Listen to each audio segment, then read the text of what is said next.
이사야 1장 18절에서 20절 함께 읽습니다. 여호와께서 말씀하시되 오라 우리가 서로 변론하자.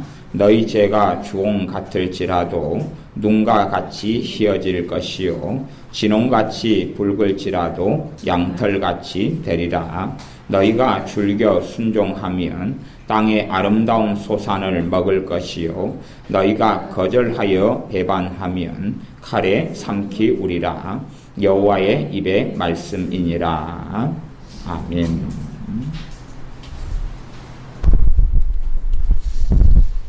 제가 하루 밤을 지내면서 고심을 했습니다. 어떤 고심이냐 그러면 말씀이 두 개가 제게 자꾸 오는데 순종에 대한 말씀하고 좀 일상적으로 이야기하면 가계 저주라 하는 말씀 두 개가 오는데 도대체 어느 것을 전하라고 이 두 개의 말씀이 자꾸 있느냐. 둘 중에 하나가 이렇게 있으면 전하면 되는데 순종에 대한 말씀을 계속 주시면서 또한 이 땅에 하나님께서 심판하시는 방식들, 방법들에 대해서 그쪽의 말씀이 계속 두 가지가 와서 어느 것을 전하라고 말씀을 주시는 것이냐. 그래서 내내 자다가 깨다가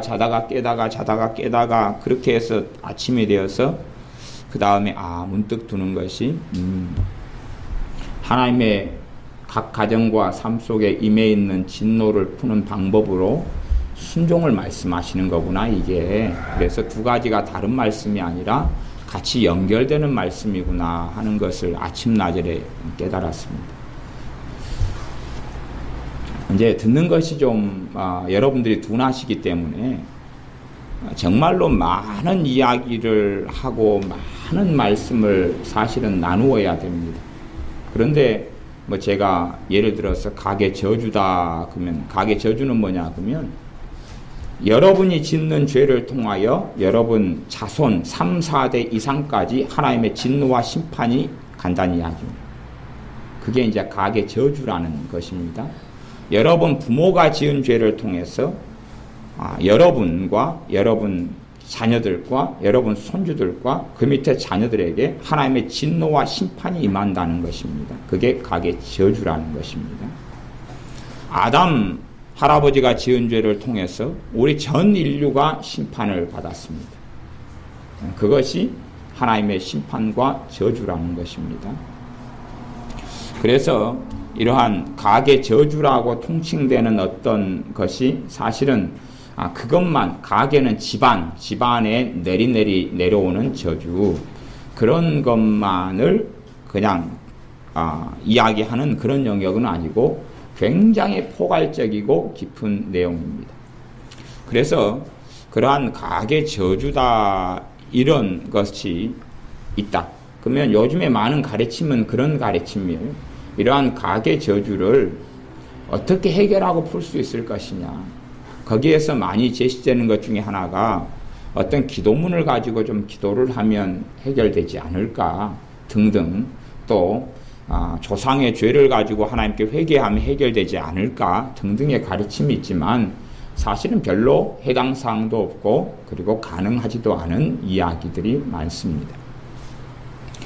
이제 듣는 것이 둔하다 그러는 것은 실제로 집안에 내리 저주가 임해가지고 왔다는 것을 여러분이 뚜렷하게 보실 수 있다면 이게 굉장히 중요한 문제구나 하는 걸 발견하게 되실 겁니다만은 뚜렷하게 내 집안과 내 삶에 하나님의 저주와 심판이 임하였다는 사실을 발견하지 못하는 사람들에게는 그냥 마이동풍에 불과하기 때문에 그래서 그런 부분을 깊이 있게 깨닫고 알게 되어야 사실은 한 걸음 한 걸음 나아갈 수 있기 때문에 그렇습니다.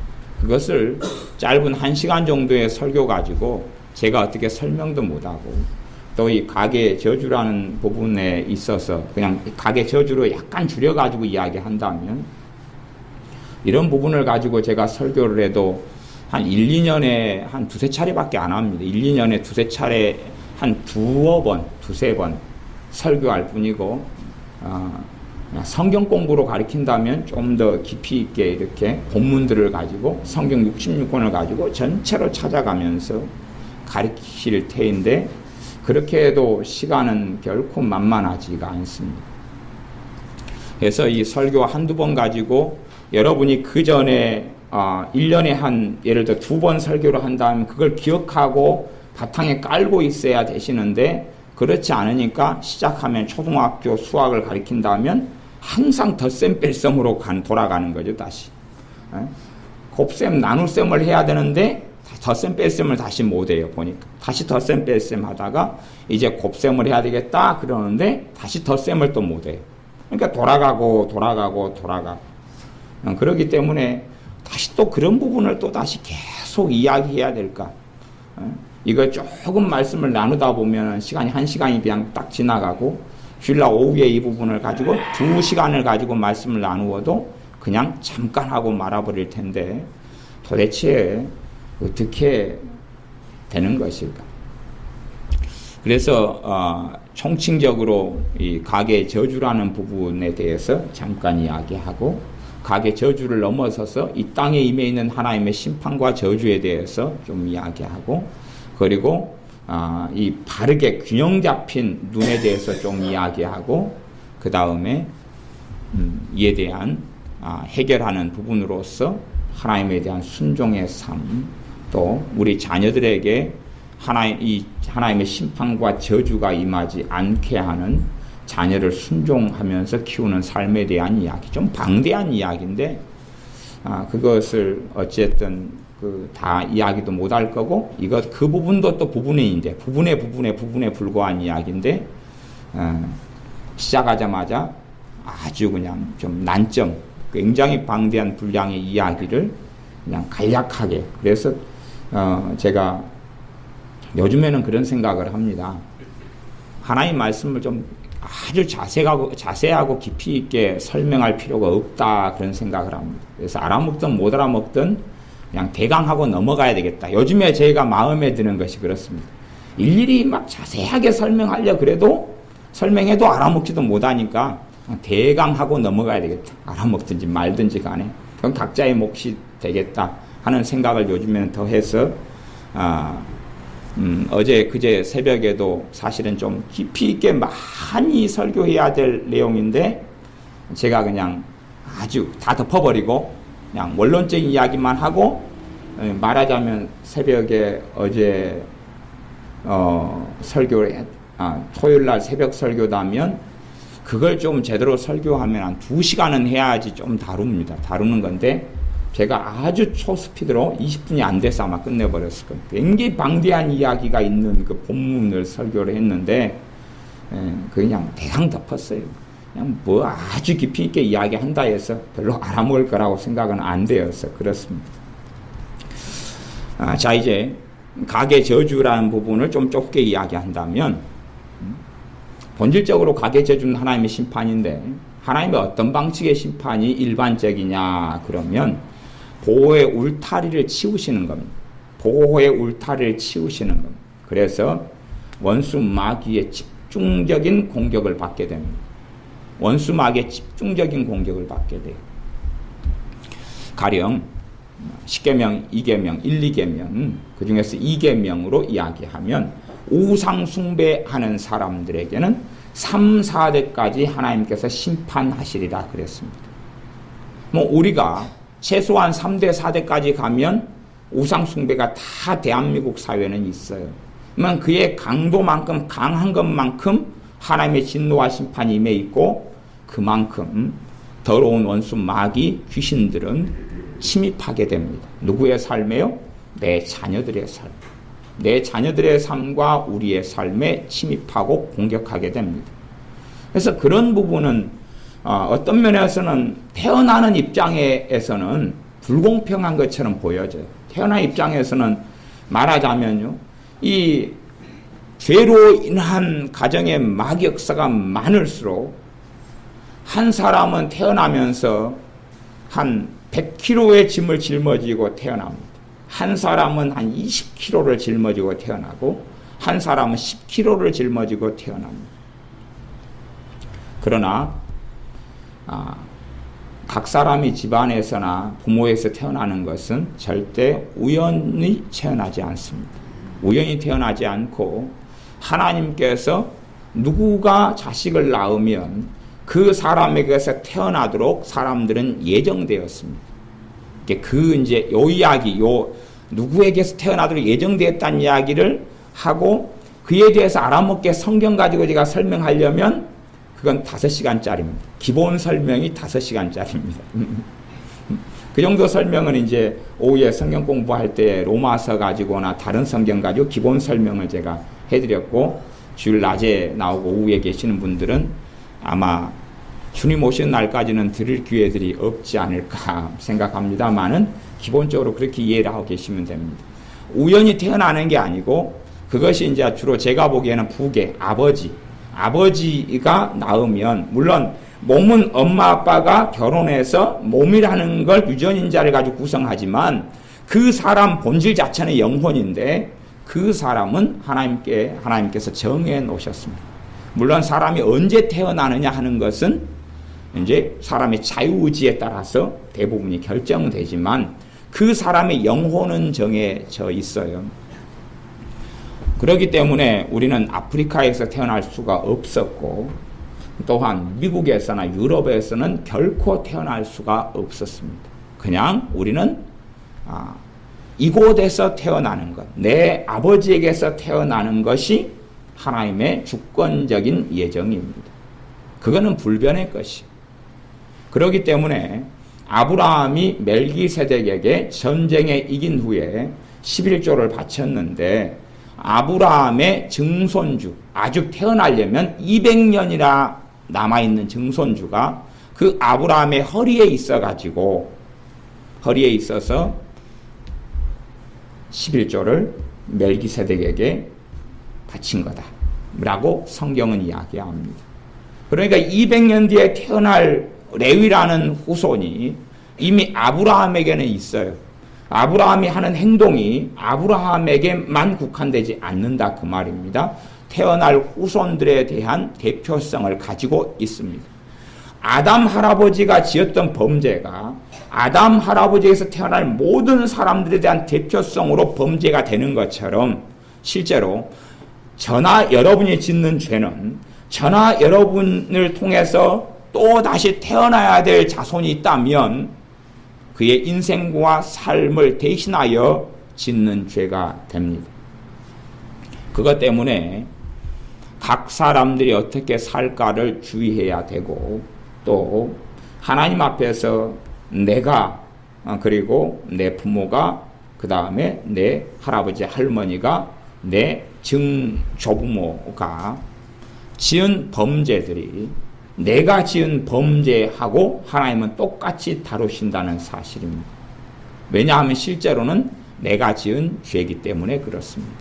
그까지는 이제 좀 어려운 이야기니까 그 말씀은 이제 더 들어가지 않겠습니다. 그래서 내가 지은 죄를 통하여 내 자손들에게 하나님의 진노와 심판이 임합니다. 진노와 심판의 방법은 보호싹의 울타리를 치우신다고 그랬습니다. 우리가 그래서 끊임없이 깨어있어 기도하고 말씀 속에 살아가야 될 이유는 사실은 그렇게 깊이 있게 기도하고 말씀 속에 살아가지 않으면 마귀의 역사가, 더러운 귀신들의 역사가 정리가 되지 않기 때문에 그렇습니다. 그냥 우리는 생각하기를 돈만 좀 있고 좋은 직장이 있고 좋은 먹을 것 또 집이 있다면 나는 평안하고 행복할 것이라고 생각합니다. 하지만 전혀 그렇지 않다는 것을 모든 사람은 경험합니다. 왜냐하면 마귀 역사 때문에 그렇습니다. 그래서 부모는 또 조상은 후손들에 대해서 얼마나 마귀 역사가 들어오고 침입할 것이냐의 문을 기본적으로 결정합니다. 얼마나 강도, 원수 마귀 강도에게 넓은 문을 열 것이냐 아니면 닫아줄 것이냐를 결정합니다. 물론 이제 자녀들이 태어나 버린 다음에는 그 부분에 있어서는 제한점을 가집니다. 그리고 내 자녀가 결혼을 해서 가정을 꾸려버렸다면 이제는 별개의 문제가 됩니다. 도와줄 수 있는 한계가 이제는 사라졌다, 그런 이야기입니다. 또 성경적으로 하면 내 자녀가 아직 결혼을 안 한 미혼인데 30살이 넘어버렸다 그러면 그때도 이제 별개의 문제가 됩니다. 그래서 결혼한 경우에는 하나님께서는 그 사람 가정에 대한 주권을 다른 방식으로 다루셔요. 결혼한 경우에는 남자는 부모를 떠나 아내와 한 몸을 이룰지니라 라는 말씀으로 별개로 다루고요. 그래서 제가 어제는 어떤 분의 그 질문에 메일로 답변을 드리면서 짧은 거기에서 옮겨놨던 글 한 토막을 갖다가 이렇게 칼럼란에다가 실어 놓았습니다. 그 글은 뭐냐 그러면 결혼의 출발점은 부모를 떠나는 것이다. 그 부분에서 순종하지 않으면 사실은 하나님께 주신 복된 또한 하나님께서 주시고자 하는 결혼 생활을 할 수가 없다. 물론 부모와 함께 살고 있느냐 함께 살고 있지 않느냐 이야기를 하고 있는 건 아닙니다. 왜냐하면 형편상 함께 살 수밖에 없는 처지도 있기 때문에 부모를 떠나는 기본적인 것은 무엇이냐 그러면 부모의 지배와 조종을 안 받는 관계를 이야기합니다. 결혼한 다음에는 부모와 자녀의 가정은 말하자면 별개의 가정이에요.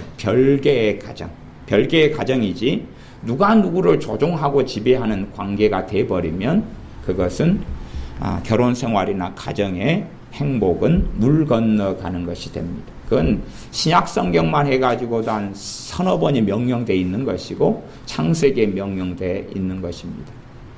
그래서 시부모든지 친정부모든지 아니면은 자기 남자 같으면 자기 부모든지의 종속적인 관계는 결혼 다음에는 반드시 정리가 안 되면 그런 가정에는 원수 마귀의 침입은 열린 문을 넓게 열어주는 문제가 됩니다. 그건 이제 가정생활에 대한 문제니까 그까지는 이제 이야기를 깊이 있게는 이제 안 합니다. 그래서 결혼해버린 다음에는 별개의 가정이 되고 별개의 영적 권위의 구조 속에 들어가기 때문에 결혼한 다음에는 이제 이 가정 속에 내려오는 저주와 하나님의 심판, 말하자면 마귀가 공격하고 들어오는 열린 문을 부모로서 어떻게 도와줄 수 없게 되어집니다. 그 다음에 결혼을 안 했다 할지라도 30살이 넘어버리면 이것도 별개로 하나님은 다루시고 취급하십니다. 그것 때문에 우리 주님께서는 이 땅에 사람의 몸을 입고 오셔서 결혼하지 않으셨는데 또한 결혼하고는 주님하고는 상관이 없는 문제였고요. 그래서 주님께서 30 이전까지는 마리아와 요셉에게 순종하는 삶을 사셨습니다. 그리고 30이 되신 다음에는 독립적으로 이제 공생의 사역을 시작하셨다는 것을 우리는 알 수가 있습니다. 그렇기 때문에 부모라든지 또한 우리의 조상이라든지 지은 죄를 통해서 그 죄를 통해서 각 사람들에게 하나님의 진노와 심판이 임하여 있습니다. 그러한 부분이 많으면 많을수록 강하면 강할수록 사실은 처리하고 없애는 것이 버겁고 힘이 들어집니다. 돈이 아무리 많이 있어도 아무리 좋은 직장과 아무리 맛있는 음식을 먹는다 그래도 그것 때문에 당하는 고통과 환난은 이루다 말할 수가 없습니다. 그렇기 때문에 우상 숭배가 많은 집안, 그리고 점, 사술, 무당, 아니면 샤머니즘, 불교, 이런 또 이단, 이런 것과 연결되어진 가운데 태어난 사람들은 보통의 신앙생활을 한다면 비참한 삶을 살 수밖에 없습니다. 그런 것을 잘 기억하고 보셔야 돼요. 보통의 신앙생활을 한다면 비참한 삶을 살게 됩니다. 보통의 신앙생활은 그냥 썬데이 신앙, 주일날 예배만 잠깐 나왔다가 많은 신앙 가지고는 평생 비참한 지경을 헤어나오지 못합니다. 그리고 나아가서 예수님을 영접하고 믿는 믿음을 끝까지 지키지는 못합니다. 중도하차합니다. 그건 뭐 중도하차의 비율이 제 개인적인 생각에는 99%입니다. 99%. 마귀 역사와 저주가 많으면 썬데이로 머물어서는 주일 낮만 예배드리고 멈추는 삶으로 끝난다면 그건 비참한 지경이 됩니다. 물론 제가 썬데이라는 것이 주일만 예배당에 나오고 딴 때는 못 나올 수밖에 없는 형편의 사람들 이야기하는 게 아니라 내가 주님 앞에서 매일 깨어있는 기도 생활과 말씀 생활과 예배 생활을 할 수 있느냐 하는 것입니다. 그렇게 해야 된다는 이야기지요. 단지 주일날 예배드리고 그걸로 끝나는 삶이냐, 아니면 내가 월요일에도 집에서 기도하고 내가 있는 처소에서 기도하고 찬양하고 말씀 속에 살아가는 사람이냐, 그렇지 않느냐의 이야기입니다. 화요일날, 수요일날, 목요일날, 금요일날, 토요일날 내가 있는 처소에서 기도하고 예배하고 경배하는 사람이냐, 아니면 종교성같이 주일 낮에 주일 오후에 잠깐 예배드리고 마느냐. 물론 이제 위로부터 조상들이 우상숭배, 마귀를 숭배하고 귀신을 따라가고 점하고 굿하고 사술하고 샤머니즘에 안 있고 정말로 성령 충만하게 부모가 살았다면 자녀들에게 마귀의 침입과 공격은 별로 없을 것입니다. 그렇기 때문에 기도 생활도 한 10분 정도 해도 수월하고 은혜가 있는 기도 생활을 하게 될런지도 모르겠습니다. 그러나 부모가 성령 충만하게 주님을 섬기는 것이 아니라 부모든지 할아버지 할머니든지 그 윗대든지 우상숭배로 점철된 삶과 하나님을 사랑하기보다는 거역하고 불순종하며 하나님을 경외하는 삶을 살지 않았다면 반드시 내리 저주와 마귀 역사 속에 비참한 지경의 삶을 살 수밖에 없는 것입니다. 그래서 깨어있는 기도 생활을 하지 않는다면, 그렇다면 많은 정신적인 문제, 많은 심리적인 문제, 많은 감정적인 문제, 정서적인 문제, 그 다음에 질병의 문제, 신체적인 질병, 태어나면서부터 질병, 살아가면서 질병, 사고, 사건, 그 다음에 악인들이 꼬이는 삶, 사기당하고 이용당하고 악인들이 나타나 꼬여서 가난으로 질병으로 끄고 다니는 그러한 저주와 심판의 삶 속에 다람쥐 쳇바퀴 돌듯이 돌아간다는 사실입니다.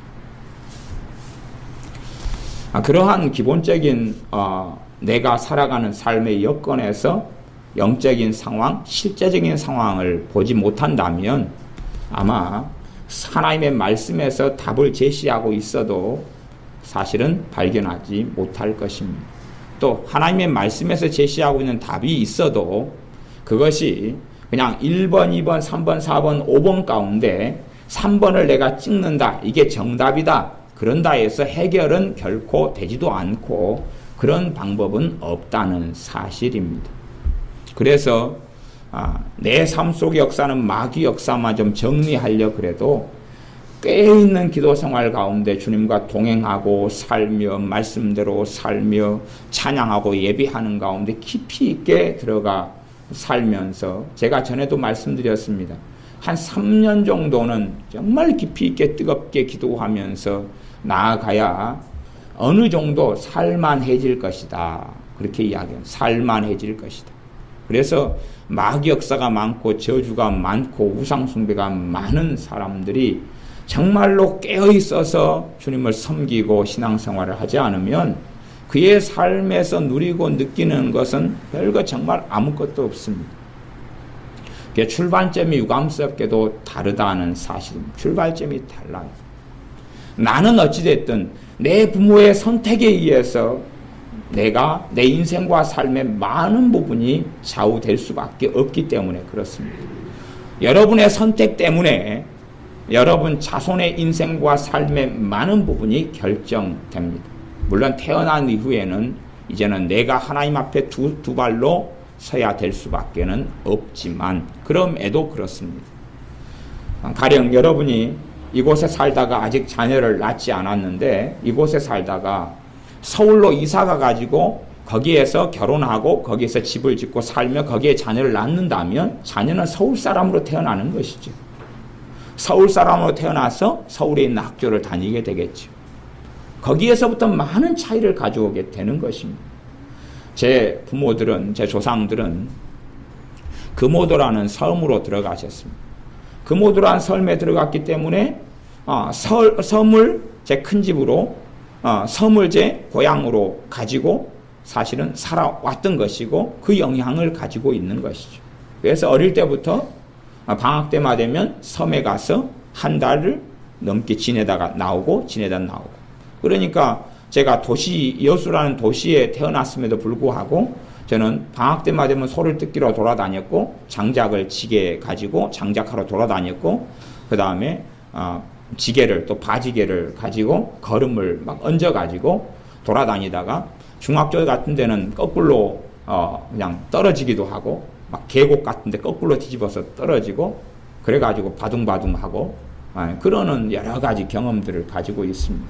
또 바닷가기 때문에 살아왔던 환경과 여건이 바다라는 걸 끼고 있고 그러한 자연적인 어떤 내가 선택하는 결과 때문에 내 자녀가 어디에서 태어나고 어떤 환경 속에 살 것이 결정되는 것처럼 내가 어떻게 하나님을 섬겼느냐, 내가 어떻게 더러운 귀신과 함께하고 그를 기쁘게 하는 삶을 살았느냐에 따라서 자녀들이 출발점 자체가 다르다는 사실입니다. 하나님께서는 그거에 따라서 그 책임을 물으신 것입니다. 이런 이제 기본적인 사항들은 제가 많이 이야기는 안 하겠습니다. 왜냐하면 제가 몇 년에 걸쳐서 이런 영역에 있어서 성경 신약과 구약을 골고루 찾아가면서 말씀을 전해왔기 때문에 그렇습니다. 신약에 있어서 그 부분만 한 두어 가지 말하자면 내가 하는 것을 통하여 내 후손들에게 하나님의 책임을 묻는 그 부분에 있어서 한 두 가지만 제가 말씀드린다면 왜 그 부분은 이해를 잘 못하시니까 왜냐하면 어떤 생각을 가지는 것도 있냐 그러면 내가 예수님을 믿은 다음에는 내가 했던 어떤 잘못된 일들 때문에 내 자손이 책임지게 되지는 않는다라는 어떤 잘못된 해석을 하시는 경우들이 많기 때문에 그것도 그냥 에스겔서 말씀 정도 가지고 그렇게 해석하는 분들이 많기 때문에 결코 신약에도 하나님의 말씀은 변하지 않았고 그대로 이루어진다는 것을 두 가지만 제가 입증을 하겠습니다. 하나는 아직 이 본문을 다루지 않고 제가 그냥 찾아가지고 보겠습니다. 요한계시록 2장에 있는 본문을 제가 읽어드립니다. 주님께서 친히 하신 말씀인데 두아드라 교회에 하신 말씀입니다. 어떠한 죄 이 이세벨을 내가 용납함이니 그가 내 종들을 가리켜 꿰어 행음하게 하고 우상의 제물을 먹게 하는 찾으실 필요 없습니다. 이사야 1장을 그 본문을 같이 보고 살펴야 되기 때문에요. 2장에 있는 요한계시록 2장에 있는 말씀을 제가 읽습니다. 내가 그에게 회개할 기회를 주었으되 그 음행을 회개하고자 아니하는도다. 그러면서 그의 행위를 회개치 아니하면 큰 환난 가운데 던지고 주님이 친히 하신 말씀입니다. 두아드라 교회에 그 행위를 회개치 아니하면 큰 환난 가운데 던지고 또 내가 사망으로 그의 자녀를 죽이리니 두아드라 교회의 사람들 또 지금 현 시대의 교회 신자들까지도 그가 죄를 짓고 어떤 부분에 있어서 이 두아드라 교회 본문까지는 제가 설명하지 않겠습니다. 그런데 회개할 기회를 주었는데 회개하지 않을 때에 그 사람의 죄를 통하여서 누구까지 죽이겠다 그랬습니까? 그의 자녀를 죽이겠다고 주님이 친히 하신 말씀입니다. 요한계시록에 있는 7교회에 주신 말씀은 그렇습니다. 그 다음에 이제 곧이 언제가 될지는 모릅니다만은 곧 전 세계에는 대환란이 닥쳐옵니다. 전 세계에는 대환란이 닥쳐옵니다. 그것이 곧인데 곧이 언젠지는 모르겠습니다. 1년 뒤가 될지 2년 뒤가 될지 3년 뒤가 될지 10년 뒤가 될지 20년 뒤가 될지 심지어는 100년 뒤가 될지는 모르겠지만 하나님의 말씀으로 보면 곧입니다. 곧 대환란이 닥쳐올 것인데, 그래서 여러분이 지금 주간 성경 공부의 문제를 제가 요한계시록에 있는 부분이 지금 하시는 부분이어서 요한계시록에 있는 7 나팔, 지금 이번에 오늘 것은 2 증인하고 그 다음에 또 그 여자하고 그 다음에 용의 싸움, 여자와 용 대한 부분, 그 부분이 아마 주간 성경 문제로 한 20문제를 냈습니다. 그러니까 그 요한계시록에 있는 그 부분에서 여러분이 살펴보시면 7 나팔, 7인, 7 재앙들, 7 대접의 재앙들, 그것이 어느 때가 되면 이 땅에 7년 동안 쏟아부어지게 됩니다. 그때 태어난 사람들은 끔찍한 자리에 놓이게 되죠. 근데 왜 그때 태어난 사람들, 그때 이 인류에 살고 있는 사람들은 끔찍한 자리에 놓이게 되느냐 하는 것입니다. 우리 그냥 박정현 집사님처럼 예수님 믿고 이제 오래 주님 품에 안기셨으니까 대환란을 경험하실 일이 없었죠. 그죠? 그냥 이렇게 평안하게 가셨어요. 그러면 지금의 나이 드신 분들은 모르겠어요. 대환란 속에 들어갈런지 그렇지 않을런지. 물론 정말 깨어있어서 주님을 사랑하고 사모하고 주님과 동행하는 사람은 대환란을 보지 않고 들림받아서 주님과의 혼인잔치 속에 들어갑니다. 그러니까 그런 분들은 극소수이기 때문에 주님과 동행하고 성령 충만한 삶을 살아서 주님과의 혼인잔치 속에 들어가는 사람은 극소수이기 때문에 나머지는 내 중심적인 삶을 사는 사람들은 주님과의 혼인잔치 속에는 상관이 없기 때문에 대환란 속에 일반적으로 남겨집니다. 자, 그런 부분을 가지고 말씀을 전하려도 원체 많은 분량이기 때문에 어떻게 이야기를 못합니다. 어쨌든 대환란이 가령 그냥 그냥 내일부터 닥쳐온다. 그러면 내 자녀들은 깨어있는 신앙생활을 하는 게 아니겠죠. 그잖아요. 내 자녀들은 성령 충만한 삶을 사는 게 아닐 거 아니에요. 자녀들은 이 땅에 남습니다. 대부분의 부모들도 남겠죠. 그럼 왜 작년에 내가 이 땅을 떠났으면 좋았을 텐데, 작년에 내가 늙어서 주님의 품에 안겼으면 됐을 텐데, 내가 왜 남아있기 때문에 내일부터 대환란에 들어간다고 가정하면 7년 동안 극심한 대환란에 들어갑니다. 그것은 인간사 이후로는 존재하지 않았던 대환란입니다. 말하자면 과거의 지진 가운데 끔찍했던 지진이 IT 지진이거나 아니면 일본의 원자력 발전소가 이런 무너졌던, 그걸 통해서 겪었던 심각한 것, 아니면 관동 대지진 이런 것들이 있는데, 그것은 그냥 말하자면 맛배기에 불과한 사건이 대환란입니다. 7년 대환란이 되면 한순간에 인구의 3분의 1이 죽임을 당하고 선박이 다 파손되고 무너지고 사람들이 하루하루 1초의 그 고통 가운데 못 견뎌서 울부짖는 시간이 7년입니다. 사람이 오직 하면 죽고자 싶어도 자살을 기도하고 시도해도 죽을 수 없는 시간들, 하나님의 진노가 임해가지고 죽지 않는 한은 그 고통 속에 죽을 수 없는 시간들이 7년 동안 오게 됩니다. 그러면 왜 7년 대환란이 있느냐, 그것입니다. 그것은 아담 때로부터 죄가, 하나님의 심판이 전가되고 차가지고 하나님의 모든 진노와 심판이 이 땅 위에 사는 사람들에게 쏟아부어지는 타임이 되기 때문에 그렇습니다. 그래서 그 세대가 우리 세대든지 다음 세대든지 그 다음 세대든지 태어나게 되는데, 그 세대가 7년 대환란 마지막 때에 맞는 세대가 된다면 누구든지 상상할 수 없이 끔찍한 하나님의 진노 속에 들어가게 됩니다. 그것이 가계 저주라는 개념을 넘어서지만, 훨씬 넘어서는 전반적인 하나님의 진노와 심판에 대한 부분이지만, 그러나 우리가 짓는 죄도 그 하나님의 진노가 흘러내려간다는 사실입니다. 집집마다 저 위에서 상수도에 있는 데서부터 집을 지어가지고 하수동물을 흘려보내면 여기 요 아래쪽에 있는 사람들은 그 구정물 하수동물이 다 콸콸콸 들어올 것 아닙니까? 그런 것처럼 어느 날 계곡에 가서 너무 목이 말라가지고 물을 갖다가 벌컥벌컥 마셨는데 한참 맛있게 먹다가 물을 보니까 누런 덩어리가 떠내려오는 거예요. 그래서 무슨 덩어리가 떠내려올까 하고 가만히 유심히 보니까 똥덩어리였어요. 계곡 좀 높은 상부에서 누가 계곡에다 똥을 싼 거지. 그래가지고 나는 맛있게 시원하다 그리고 막 여름에 먹었는데 그 조금 있다 고개를 들어보니까 덩어리가 내려오고 있는 거야. 밑에서 그 결과를 누리게 되는 것이 내 자손과 내 자녀들이 내가 지은 죄, 내 부모가 지은 죄, 그 윗대 10대라도 100대 위라도 지은 하나님의 진노가 넘어와서 터지는 거야. 지진도 그러합니다.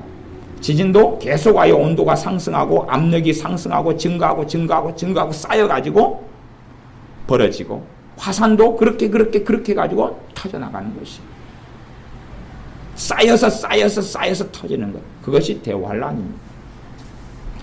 대환란보다 좀 경미한 것을 전 인류는 경험했는데 노아 홍수입니다. 노아 홍수는 좀 경미한 것. 왜? 물로 한순간에 쓸어버렸기 때문에 경미하죠. 도망가다가 물이 오고 차 올라와서 꿀꺽 물 먹고 죽었으니까 경미하죠. 또 깊은 샘들이 터져가지고 거기에 빠져 죽기도 하고 그랬는데 경미하죠. 그래서 노아 대홍수는 아주 좀 경미한 것에 7년 대환란에 비교하면 그렇습니다. 그렇기 때문에 우리가 지은 죄가 그로 인한 하나님의 진노와 심판이 후대까지 이어지는 것을 제가 2개 가지고 지금 입증을 했습니다. 그래서 이 하나님의 저주와 심판 그리고 좀 협의적으로 이야기한다면 집안에 내려오는 저주와 하나님의 심판, 그것은 크게 2가지 균형 잡힌 생각이 필요합니다. 하나는 뭐냐 그러면 갈라디아서 3장의 말씀, 주님께서 십자가에서 모든 저주를 담당하셨다는 사실, 그게 한 가지 균형 잡힌 것이고, 또 하나는 그럼에도 불구하고 이 땅에는 저주와 심판이 그대로 있다는 사실, 이 2가지 이야기입니다. 봐보십시오. 주님께 십자가에서 모든 저주를 담당하셨습니다. 그 다음에 가시원컨기가 사라졌습니까? 안 사라졌죠.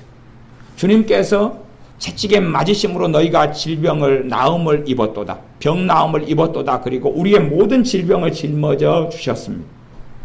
자동적으로 모든 질병이 다 사라졌습니까?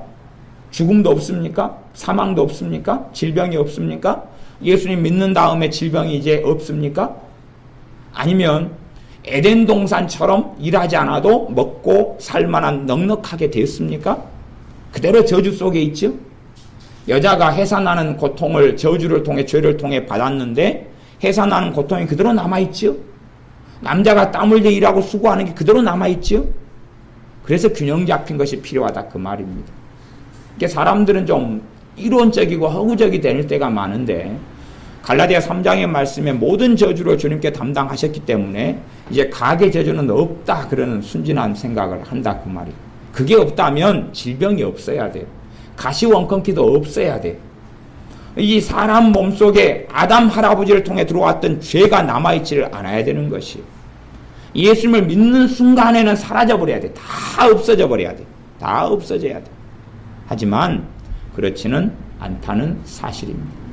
그래서 주님께서 저주를 담당하신 그 십자가의 복음을 가지고 어떻게 우리의 삶에 내려오는 이 저주의 문제, 마귀역사의 문제, 하나님의 진노의 문제, 하나님의 심판의 문제를 하나님의 말씀을 가지고 주 예수님의 복음을 가지고 어떻게 처리해 나갈 수 있을 것이냐 하는 균형 잡힌 그러한 깨달음과 배움들이 필요하다 그 말입니다.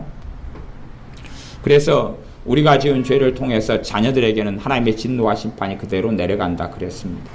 그리고 부모가 지은 죄를 통해서는 그대로 내려갑니다. 그리고 이제 여러분 자녀가 일단은 결혼도 했고 30살도 넘었습니다. 근데 심각한 것이 하나가 있어요. 심각한 게. 여러분이 죄를 짓고 마귀 역사, 저주, 심판을 그대로 다 가진 이것을 여러분이 유산으로 넘겨줄 날이 다가옵니다. 언제 넘겨주느냐? 물론 여러분은 무관심하시겠지만, 자녀를 별로 사랑하지 않는 분들은 무관심하시겠지만, 여러분이 이 땅의 인생을 떠나고 죽으실 때에 유산을 물려주시게 됩니다. 여러분이 죽으실 때에, 이 땅을 떠나고 죽으실 때 되면 여러분에게 역사하는 모든 질병, 고통, 아픔, 우울증, 모든 것을 남아있는 자녀들에게 다 전가가 되고 다 부어지는 때가 여러분이 돌아가실 때입니다. 그러니까 여러분이 이제 돌아가셔 버리니까 남아있는 자손들에 대해서 신경을 안 쓰시겠지만은 그때 자손들은 끔찍한 일을 경험하게 됩니다. 갑자기 10kg 짐만 짊어지고 살아가다가 살만했어요. 적응이 되니까 살만했어요. 살아가다가 갑자기 이제 부모인 여러분이 돌아가십니다. 돌아가시니까 여러분에게 정신적으로 공격해 왔던 마귀 역사, 정신적인 병, 아니면 뭐 뇌출혈, 우울증, 질병, 암, 아니면 사건, 사고, 악인들이 꼬이는 것, 가난, 이 저주와 이 하나님의 심판과 이 마귀 역사가 짬뽕이 돼가지고 여러분이 죽는 순간에 여러분 자손들에게 쏟아부어집니다. 이게 30살이 넘었더라도 별로 상관없습니다. 그냥 쏟아부어집니다. 어떤 사람만 거기에서 좀 피할 수 있냐 그러면 성령 충만하게 살아가는 주님의 자녀만 거기서 피하게 됩니다. 그렇지 않은 사람들은 거기에서 완전히 쏟아부어집니다. 그래서 제가 아직 논문을 안 썼습니다만은 여러분도 잘 살펴보십시오. 잘 살펴보시면 제가 하는 이야기가 틀리지 않다는 걸 아시게 될 겁니다. 누가 돌아가신 다음에요. 돌아가신 다음에 한 3개월 안에 그 자녀들을 쫙 살펴보세요. 3개월 정도, 제가 보기에는 주로 제 개인적인 생각은 길게 가도 3개월 안에 그 부모의 역사는 더러운 귀신의 역사와 마귀 역사가 자녀들에게 내려가고 뿌리 내리더라고요. 그러니까 돌아가신 다음에 3개월 안 되면 가령 남편이 있다. 그러면 형제가 죽어도 형제 역사는 마귀 역사가 집안으로 그대로 형제나 가족에게나 그대로 다 들어갑니다. 그렇기 때문에 그 사람이 정상으로 좀 살아갔어요. 그러다가 가족이 죽은 다음에 획 돌아봅니다. 획 돌아버려요. 미쳐봅니다. 획 돌아버려요. 아니면 완전히 비정상으로 되어버립니다. 이게 다 뒤집어 쓰는 거거든요. 그래서 이 인간이 왜 까닭없이 이럴까? 왜 멀쩡하게 잘 살다가 이 인간이 비정상으로 이상하게 획가닥 돌아버릴까? 내가 깨어있는 삶을 살면 그런 일은 별로 영향을 별로 안 받는데 그렇지 않은 경우는 그대로 다 뒤집어 쓰게 됩니다. 그래서 믿는 부모들이 살아생전에 내게 역사하는 저주와 심판과 마귀 역사들을 정리하지 않고 인생을 떠나시게 되면 그때 자녀들의 삶에는 대박이 터지게 됩니다. 대박이. 아주 대박이 터지는데 그냥 빚 5억 대박 정도는 아무것도 아닙니다. 마귀 역사는 돈 5억 빚쟁이가 쫓아오는 것하고는 비교할 수 없는 평생의 고통이고 대를 이어서 받는 고통이기 때문에 아주 끔찍한 고통이 됩니다. 그러면 어느 정도 돼야지만이 내가 죽은 다음에 내 자손들에게 이 완전히 심각한 마귀 역사, 여러분이 감정적으로 우울함, 절망, 탄식, 고통, 서러움, 외로움, 쓸쓸함, 아니 증오심, 미움, 한 이런 것도 그런 거 다 대물림된다 그 말이에요. 여러분이 가지고 있는 것. 가령 자녀가 요 안에 한을 요만큼 가지고 있어요. 여러분이 딱 죽은 다음에 여러분이 요만큼 한을 여러분도 가지고 있어요. 그걸 확 줘버리니까요. 목까지 넘쳐가지고 넘어오게 됩니다. 그렇게 된다. 그래요. 그래서 내가 15kg까지 짊어질 수가 있어요. 가령. 내가 지금 현재 10kg를 짊어지고 살아가고 있어요. 겨우 한 걸음 한 걸음 한 걸음 찬양도 한 걸음 한 걸음 주 예수님 함께 걸어가고 있는데 부모가 진 10kg 짐이 갑자기 돌아가시면서 콱 얹어버리니까 15kg까지가 내 맥시멈이에요. 감당할 수 있는 건데 20kg가 되어보니까 벌써 꽉 엎드려요. 거꾸로 져버려요. 인생 포기. 못 살겠다. 감당할 범주를 넘어서게 되는 일이 벌어져 버려요. 그래서 내가 부모로서 성령 충만하고 은혜 충만하는 가운데 살다가 주님께 가면 내가 이 땅에 살면서 이제 자녀에게 대박으로 물려주는 것을 정리하고 갈 수 있어요. 하지만 성령 충만한 삶을 살지 않고 인생을 마치게 되시면 남아있는 자녀가 2명이든지 3명이든지 5명이든지 간에 그때는 비참해지게 됩니다. 여러분의 인생도 가만히 살펴보시면 여러분 부모님이 나이가 드신 분들은 돌아가신 지점 그 다음에 몇 개월 안에 여러분 형제나 가족이 죽은 다음에 몇 개월 안에 또 자녀들이 죽은 다음에 자녀들 건 위로 올라오거든요. 어린 자녀들이 일찍 죽었다 그러면 위로 올라와요. 위로나 옆으로. 그 다음에 한두 달, 두세 달 안에 뒤집어 쓰는 것을 여러분은 쉽게 잘 보셔야 됩니다. 저는 그런 걸 관찰하는 것이 제 일 중에 하나이기 때문에 누가 돌아가신 다음에는 간간히 유심히 살핍니다.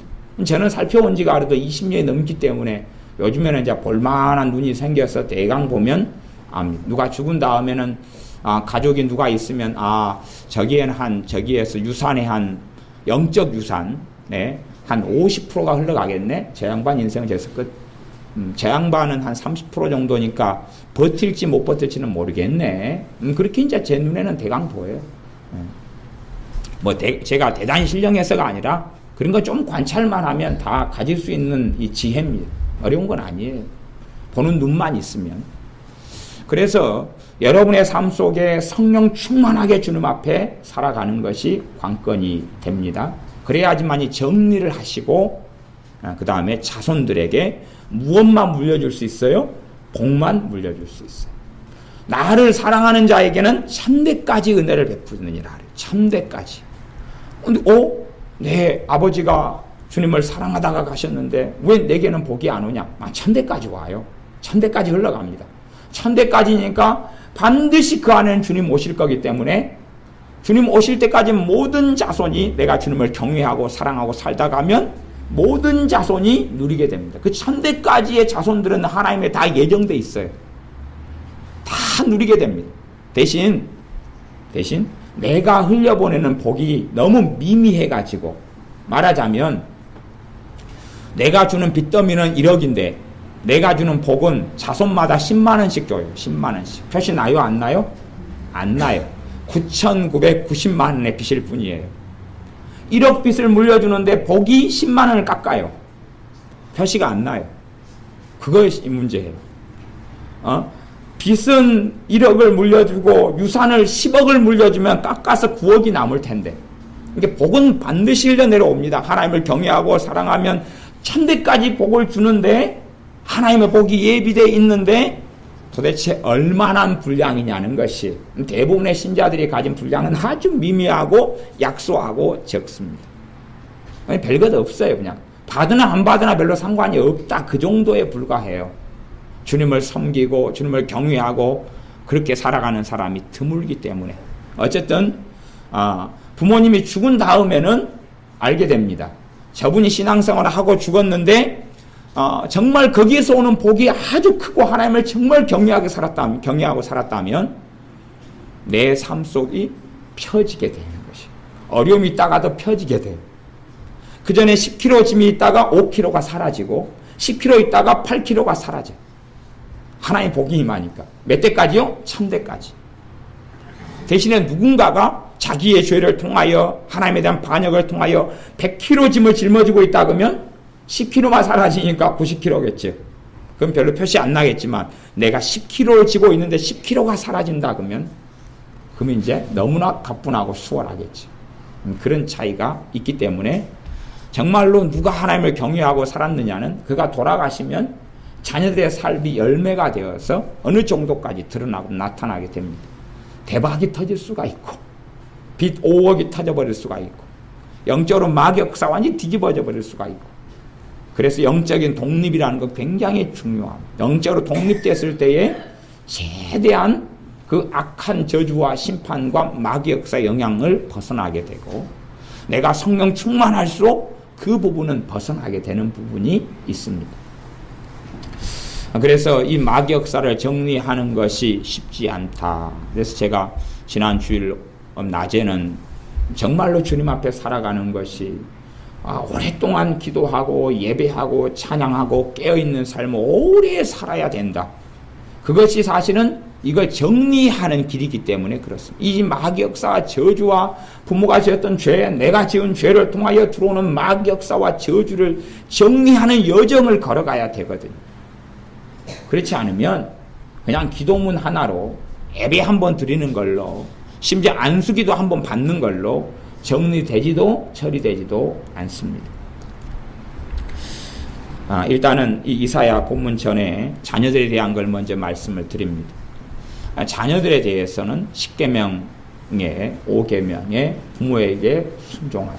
부모에게 순종하라. 순종을 통하여서 자녀들에게 역사하는 마귀 역사와 저주와 하나님의 심판과 또한 마귀 역사의 문을 닫을 수가 있어요. 자녀들이 부모에게 순종하는 자녀들이 되면 이 문을 많이 차단하고 닫을 수가 있어요. 제가 주보에 실어 놓았는데 잠언 30장 17절의 말씀을 제가 읽어보겠습니다. 아비를 조롱하며 엄히 순종하기를 싫어하는 자의 눈은 골짜기에 까마귀에게 쪼이고 독수리 새끼에게 먹히리라. 이게 하나님이 선포하는 심판입니다. 하나님이 이렇게 심판을 선고해 놨어요. 그렇기 때문에 여러분 자녀를 불순종하게 만들면 아주 놀라운 일이 생깁니다. 아주 놀라운 일이 생겨요. 내 자녀가 부모에게 순종하느냐 순종하지 않느냐는 자녀의 생명과 직결된 문제가 되는 것이지, 그러지 좀 순종해서 복 좀 받고 불순종해서 복 안 받고의 문제가 아니고요.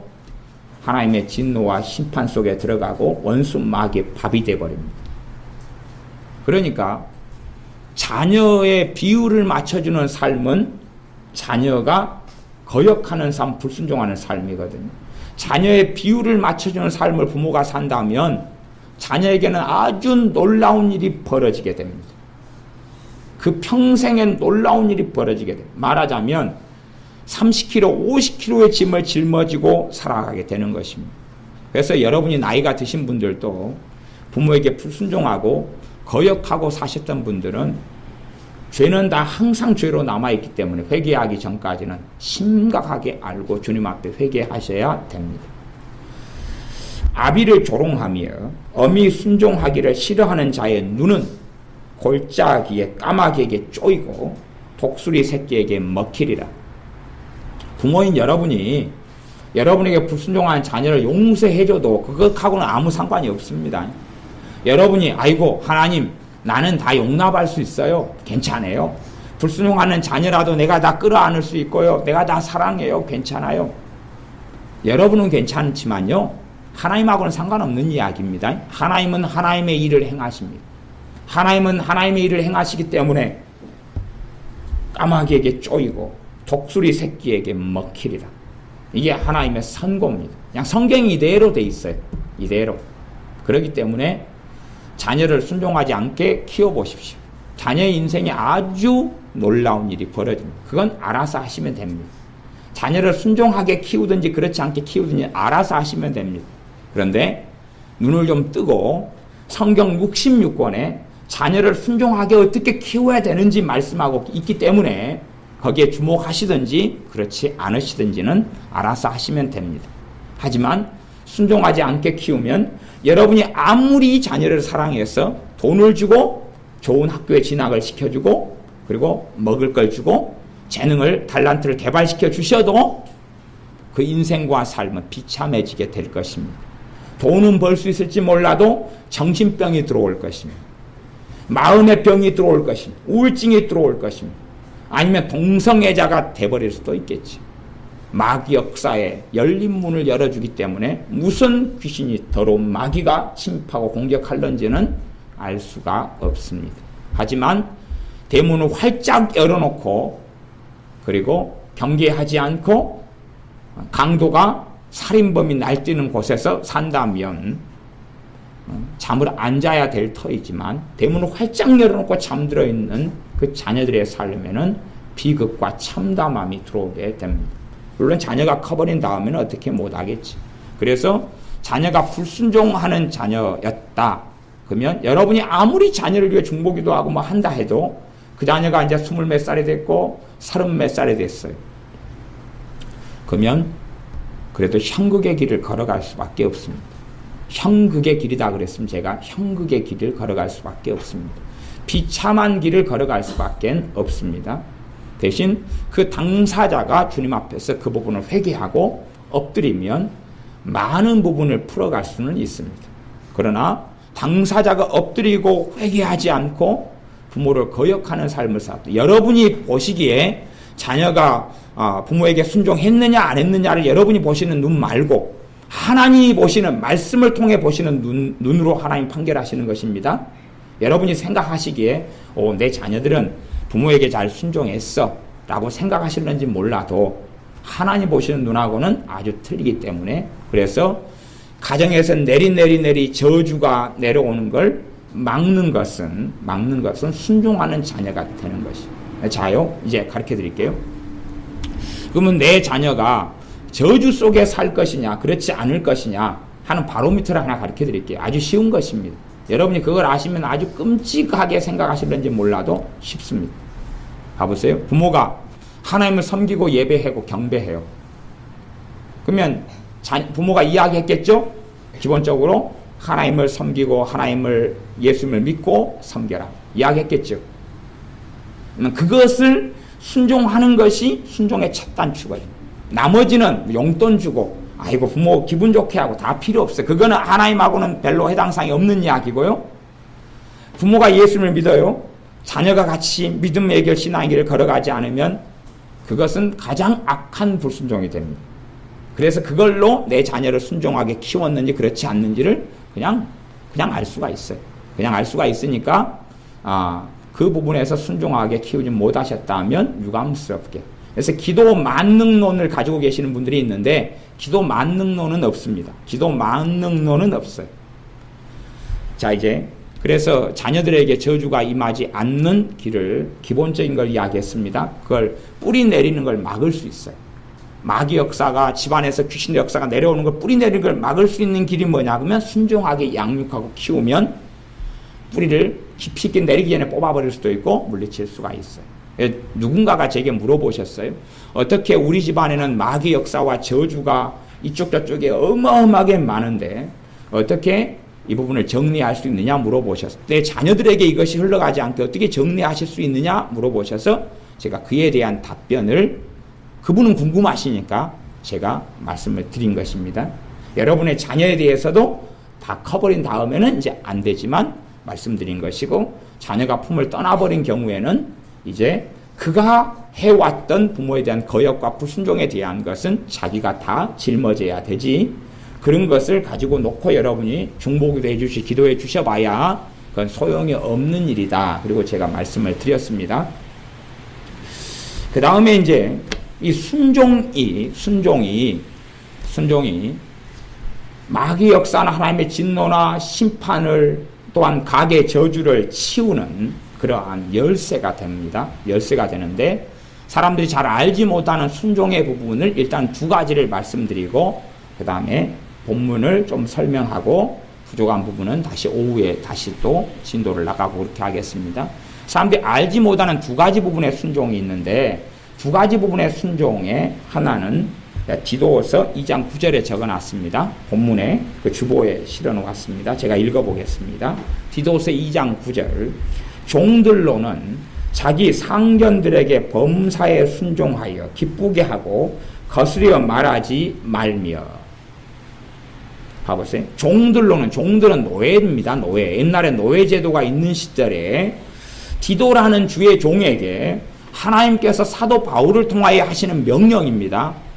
목회자인 주의 종인 디도 당신이 당신의 교인들을 말씀으로 양육할 때에 종들 가운데 당신 교회 교인들 가운데 종들이 있다면 노예들이 지금 신앙생활을 하고 있으면 노예들에게 가르쳐야 될 것이 이겁니다.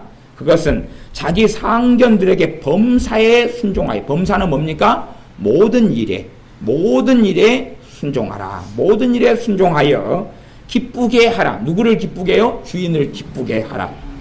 그리고 거스려 말하지 말아라. 거스려 말하지 말라는 것은 거역해가지고 말하지 말도록 그렇게 하나님 말씀을 가르쳐라. 그것입니다. 이게 하나님께로부터 온 명령입니다. 하나님께로부터 온 명령이에요.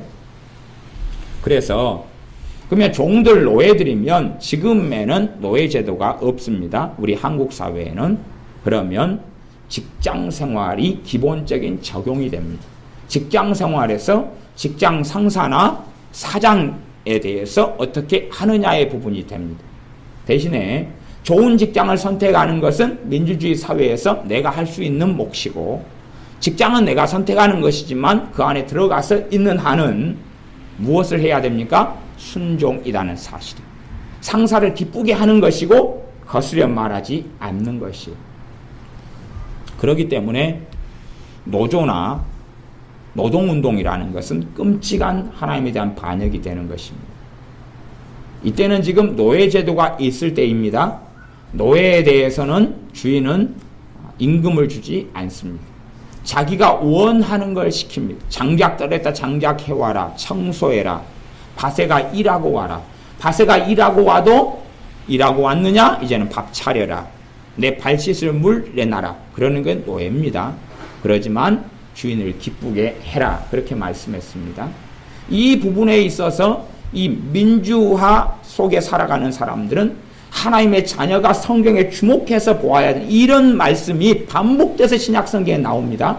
사도 바울 서신은 반복돼서 종들은 예수님께 하는 것처럼 주인을 섬겨야 된다라고 나옵니다.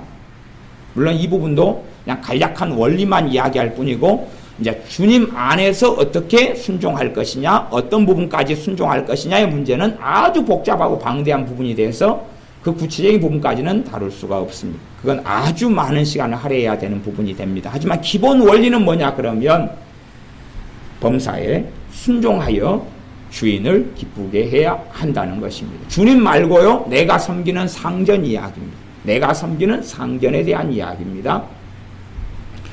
그 순종을 하지 않기 때문에 심각한 문제가 일어납니다. 이게 제가 어린이집 같은 경우는 요즘에 하도 그 임금 착취가, 노동 착취도 많고 어린이집 원장들이 거짓말도 사기도 너무 많이 칩니다. 그러니까 이건 어린이집은 저는 요즘에는 반대. 보내려면 그냥 초등학교에 딸린 어린이집이나 보내는 게 낫지, 일반 어린이집은 저는 아주 어린이집 원장들이 악한 사람들을 많이 보기 때문에 아주 그건 인정하지 못합니다. 근데 어쨌든 그런다 할지라도 내가 어린이집 교사로 들어가면 누구를 기쁘게 해야 되는 것입니까? 원장님을 기쁘게 해야 되는 것입니다.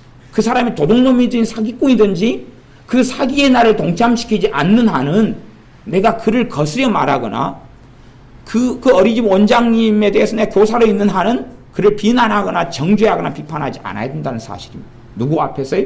하나님 앞에서. 범사에 순종해야 한다는 사실입니다. 그런 부분을 이해하지 못하기 때문에 아주 신자들이 어리석고 악한 자로 나갑니다. 그게 하나. 그게 아주 잘 알지 못하는, 성경에 명백하게 반복적으로 나와 있는데 알지 못하는 어리석은 것. 그래서 자기의 직장의 상사나 아니면 회사의 오너를 비판하고 정죄하는 자리에 들어가면 그건 하나님에 대한 불순종이 되는 부분입니다. 그래서 하나님께서 오직 하면 누구에게 가르치라 그랬어요. 그런데 제가 노사 문제를 왜 이야기합니까? 성경이 있잖아요. 그지요? 그래서 이야기하는 거지 제가 정치 문제 이야기하는 게 아닙니다. 노사 문제를 왜 이야기합니까? 그렇게 하지 말라고 이렇게 나와 있는 본문이 이런 본문들이거든요. 그러면 도대체 뭘까요?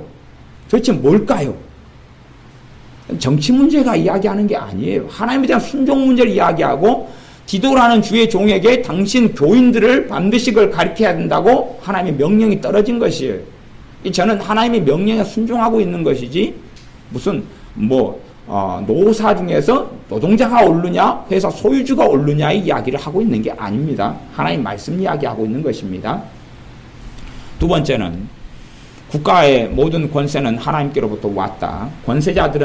권세는 하나님께로 왔기 때문에 권세들을 순종하고, 권세를 거스르는 자는 하나님에 대한 반역이다, 하나님에 대한 거스림이다라고 로마서 13장에 말씀하고 있습니다. 그렇기 때문에 내 자녀들이나 우리가 국가에 대한 권세자들에 대하여 거스르고 그게 법의 울타리 속에서 어떤 문제 제기나 싸울 게 있으면 법의 울타리에서 싸우면 되는 것이. 그러니까 내가 어떤 공무원하고 이야기를 했는데 이게 안 통해요. 그럼 그 사람 윗사람하고 이야기하면 된다는 이야기예요. 내가 어떤 민원의 부분이나 어떤 그 잘못된 법을 회사에도 법이 있고 뭐가 있잖아요. 그 법에 있어서는 법 가지고 법 안에서 해야 된다 그런 말이에요. 그렇게 해서 문제가 없는 방식으로 처리해 나가야 된다 그런 말이죠. 그러지 개인적으로 인간적으로 사람을 비난하고 헐뜯고 공격하는 방식이 아니다는 것입니다. 국가에 대해서도 마찬가지입니다. 국가에 소속된 구성원들은 나라의 권력자들이 또 통치하는 것들에 대하여 하나님 말씀에서 명백하게 죄고 잘못이라고 말씀하지 않는 영역에 있어서는 순종하고 따라야 됩니다. 그런 부분, 이제 이 기본적인 부분이 그런 순종이 있을 때만이 하나님의 심판을 모면하고 원수 마귀의 공격을 최소화시킬 수가 있습니다. 그 다음에 이제 제가 별로 언급은 하지 않겠지만 주의 종 목회자에 대한 주의 종에 대한 순종의 부분이 있습니다. 그 영적 권위의 부분이 있어요. 네, 이런 부분까지는 이제 원체 남용되는 부분이 많기 때문에 또 국가의 권력자들이 권력의 남용이 너무 많기 때문에 사실은 말하기가 꽤 어려운 부분이지만 성경은 장로들에게 순복하라라고 말씀하고 있는 부분이 있습니다.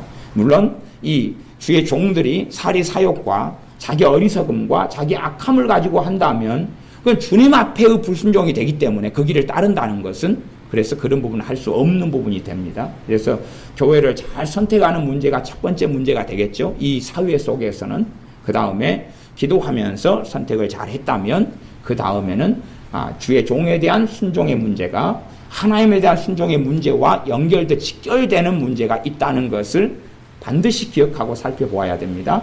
하지만 주의 종에 대한 순종과 하나님에 대한 순종이 반드시 같지는 않습니다. 왜요? 주의 종이 하나님을 따르거나 전적으로 따르는 것은 아닐 테니까 그렇습니다. 그러나 하나님 앞에서는 이 부분이 연결되어 버리기 때문에 주의 종을 판단한다는 것은 끔찍한 일에 들어가는 것 중에 하나입니다. 이렇게 설교를 들으면서 말씀을 들으면서나 주의 종에 대한 판단의 마음이 말씀에서 문제가 안 되는데 내 개인적인 가치관 때문에 판단하고 충돌해 버린다면 그때부터 은혜의 문은 닫혀버리는 일들을 저는 자주 목격하고 체험하고 알고 있습니다. 그런 부분은 아주 심각한 문제가 되는데 믿는 사람들은 그 심각성을 잘 모를 때가 많아서 그렇습니다. 이게 제가 우리 교회 교인 말고 다른 어떤 분들을 살펴보는데 최근의 일이니까 지지난주에도 다른 교회의 어떤 분들을 살펴보았는데 권사님도 있고 집사님도 있고 살펴보았는데 주의 종이 좀 인간적이긴 합니다. 성령 충만하지는 않고. 근데 그 주의 종을 계속 판단하고 정죄하는 것입니다. 왜? 좀 부족하게 행하니까. 잘못 행하니까. 그래서 제게 그 주의 종에 대해서 어떠냐고 물어봅니다. 왜? 자기가 하는 판단이 옳다고 인정을 받고 싶은 것이에요. 하지만 그분은 제가 살펴보기에 작년에 누리고 있던 하나님의 은혜에 10분의 1도 못 누리고 있습니다. 다 사라졌어요.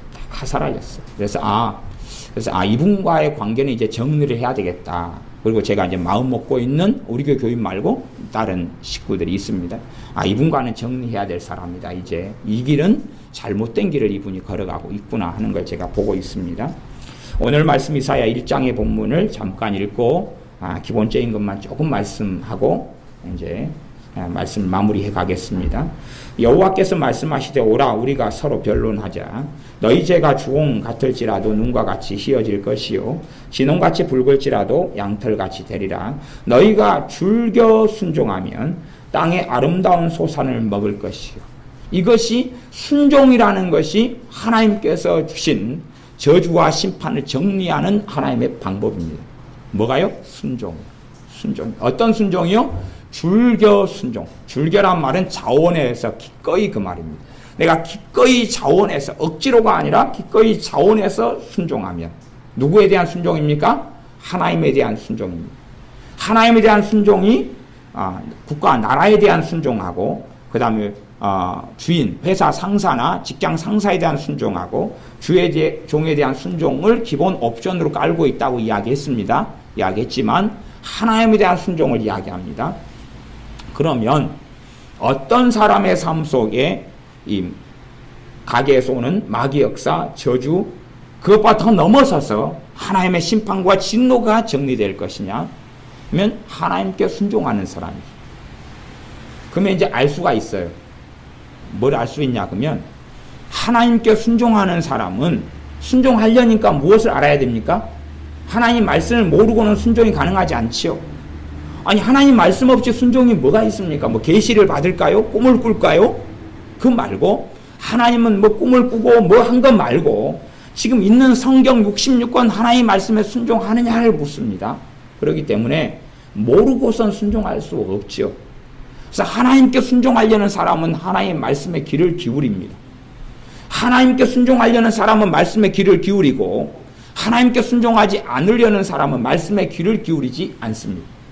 그래서 이제 가는 길이 일단 거기에서 나누게 됩니다. 하나님께 순종하려는 사람은 하나님의 뜻과 말씀을 알려고 합니다. 그리고 하나님에 대한 순종에 관심 없는 사람은, 그런 사람은 하나님 말씀에 귀를 기울이지 않습니다. 너희가 즐겨 기꺼이 순종하면, 그래서 대부분 요즘에는 이 순종에 대한 문제를 단지 주의 종이 가지고 있는 어떤 영적 권위의 남용, 그래서 주의 종에 대한 순종으로 엉망으로 만들어버린 것 하나. 그건 아주 심각한 문제입니다. 심각한 문제. 그 다음에 돈을 내고 헌금을 내는 부분을 순종의 중심으로 가져가 버리는 그런 부분들. 그런 부분들은 인정할 수 없고 용납할 수 없는 부분이 됩니다. 교회 절기로는 오늘이 맥추절인데 저는 개인적으로 우리 교회에서는 맥추절은 안 지냅니다. 왜 안 지내냐 그러면 맥추절이 이미 지났기 때문에 그렇습니다. 맥추절은 언제였습니까? 오순절 때가 맥추절이었습니다. 실질절, 오순절, 맥추절. 근데 왜 도대체 시간이 더 지났는데 성령 강림절인데 지나가지고 또 맥추절이 한국교회 절기 속에 있느냐 하는 것입니다. 그때는 보리농사 지을 때고 보리농사 지을 때 맥추 수확해가지고 하나님께 드리는 건데 그때는 교회적으로 너무 가난했고 어려웠고 농경시대였고 주의 종들이 먹고 살 게 없었고 하는 문제 때문에 맥추절이라는 절기에 필요성이 있었어요. 나 지금은 농사짓는 시대가 아니고 그리고 나아가서 맥추절은 성령 강림절로 성취가 되었어요. 그렇기 때문에 다른 걸 위해서 존재할 이유는 없어요. 왜? 그때는 지났거든요. 그래서 왜 도대체 한국교회가 맥추절을 계속하게 보내고 있느냐? 왜 주의 종들은 뻔히 그걸 알면서 왜 보내느냐 하는 문제를 생각해야 돼요. 여러 가지 이유인데 하나는 종교성이고 두 번째는 헌금 문제고 그래요. 그러나 주의 종이 그런다고 해서 맥추절을 보낸다 그러면 나는 그 속에서 뭐 해야 됩니까? 순종해야 되는 문제지 내가 성경을 안다 그래서 판단하고 정죄해야 될 문제는 아니다 그 말입니다. 그러니까 알량한 지식과 정보로 판단하고 하는 문제로 가면 아주 심각한 문제가 됩니다. 판단하고 정죄하는 건 그래서 정말로 어려운 문제가 됩니다. 그렇게 하지 않아야 됩니다. 그래서 제가 맥추절에 대한 말씀을 조금 이야기해도 그걸로 자기 주의 종을 판단하고 정죄하는 어리석은 자리에 서면 사람들이 안 된다 하는 이야기입니다. 너희가 즐겨 순종하면 땅의 아름다운 소산을 먹을 것이다 그랬어요. 하나님에 대한 순종은 땅의 아름다운 소산을 먹어요. 그렇기 때문에 원수 마귀의 침략과 공격에서 방어가 되기 시작하죠. 노략질에서 가난의 저주, 질병의 저주, 내가 병만 가지고 만성병만 가지고 있어도 모든 재산과 돈이 거기에 들어갈 거 아니에요. 한 사람의 질병을 치유하기 위해서 모든 재산과 돈이 거기에 들어갈 거예요. 그러나 그런 부분이 없어지고 사라지게 되는 것입니다. 너희가 거절하여 배반하면 불순종하면 칼에 삼키우리라 여호와의 입의 말씀이니라. 너희가 불순종하면 칼에 삼키우리라. 그렇기 때문에 성경에서 신명기 28장부터 시작해서 하나님 말씀에 끊임없이 나오는 주제가 순종이에요.